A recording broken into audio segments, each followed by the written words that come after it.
রবিউল, তোমাকে যখন ইনকাম করতেছো এখন বেশি, আগে যখন ইনকাম করতে না, এখন কিন্তু ওই যারা তোমাকে দাম দিত না, এখন কিন্তু ওরা ডবল দাম দিচ্ছে না, এরকম কাহিনী আছে না তোমার মধ্যে? তার একটা কথা বলি, আমি 8 বছর একটা রিলেশন করছি একটা মেয়ের সাথে, আমি 8 এটাই বছরে জানতে 12.5 চাচ্ছিলাম। লাখ টাকা খরচ জি জি, করছি। ধন্যবাদ, বলো।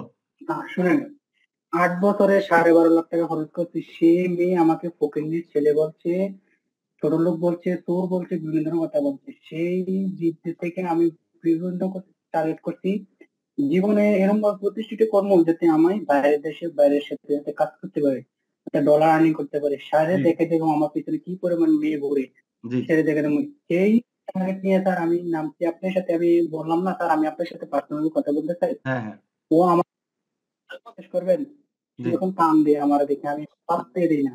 আমার হোয়াটসঅ্যাপে বিভিন্ন ধরনের স্পন্সর করি তো, হ্যাঁ হ্যাঁ তখন আমাকে মেসেজ করে করেন, আমি পাত্তাই দিই না। আচ্ছা আমার আচ্ছা কোনো সময় নাই। আমি আবার আমার অতীতের কথা ওরে আমি তুললে ওরে আমি জ্বালাই, দেখ তুই আমার এই কথা কইছ। এরপর ওর পিছনে আমি গেছে বছরের মে মাসের 16 তারিখে সকাল 10:45 গলার চেন, নাকের একটা হাতের আংটি, প্রায় 95,000 টাকা দিয়ে দিছি। 95,000 টাকা খরচ হয়েছে বানিয়া ওর ফরিদপুর দিয়ে আসছি, পুরান বাস স্টেশন দিয়ে আসছি। আমি তাকে কুমিল্লাতে, দেখেন আমি পদ্মা সেতু হারিয়ে ওই পারে গেছি ওর সাথে দেখা করার জন্য, সবকিছু করছি। ওরে আমি লেখাপড়া করাইছি, বিদেশ পাঠাইছি। ও বিদেশ যেয়ে আমার কাছে বুঝিয়ে গেছে, এখন সে আমার কাছে কান্না করে আমার জীবন আসার জন্য। আমি এখন এর এক্সপেক্ট করবো না। সে বলে তোর কি আছে, কিছু নেই, আলহামদুলিল্লাহ স্যার যথেষ্ট পরিমাণ লাগি। জি জি কারণ সে আমাকে বলছে তোর কিছু নেই, কত জি আমার ফালতে পারতি না, কত তোর যোগ্য না আমাকে, এ আমার আমাকে। তো ধন্যবাদ। তখন আমি আমার ক্যারিয়ার তোমার যে জিদটা ছিল, ফেসে আসছি। এই জিদটাতে তুমি কাজে লাগাইছো, এটা আমি তোমাকে ধন্যবাদ জানাচ্ছি। আমরা আর ইয়া করবো না, আবার আরেকদিন তোমার সাথে কথা বলবো আরো বিস্তারিত। হ্যাঁ, ঠিক আছে, একবারে তোমাকে আমরা জি তোমার স্যার। পুরা জি কাহিনী শুনবো। আমরা আমরা এই শুক্রবারে লাইভে প্রয়োজনে যে কোনো একদিন, হ্যাঁ, ইনশাল্লাহ। তো তুমি ভালো ওকে থাকো, স্যার।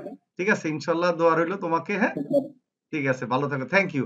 সবাই স্যার দোয়া করেন, হ্যাঁ, ওর জন্য যেন ভালো করতে পারে। আচ্ছা, এখন আমি বলি সবার উদ্দেশ্যে, দেখেন, এই যে জিদ আসলে, জিদ থাকলে কি আসলে সফল হওয়া যায় কিনা বলেন তো সবাই, আওয়াজ করেন দেখি। জি স্যার। কথা বলছি, জি জিদ আনতে স্যার। হবে সবার মধ্যে যে আমি পারবোই, ঠিক আছে, মানে ইনশাআল্লাহ। পজিটিভ জিদ।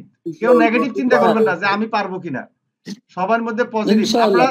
শুনেন, ওনার কথা তো শুনছেন, এর বাইরে আমি বলি, আমাদের এখানে কারা কারা, একজন আছে ক্লাস 9-এ পড়ে, সে 1-1.5 লাখ টাকা মাসে ইনকাম করে।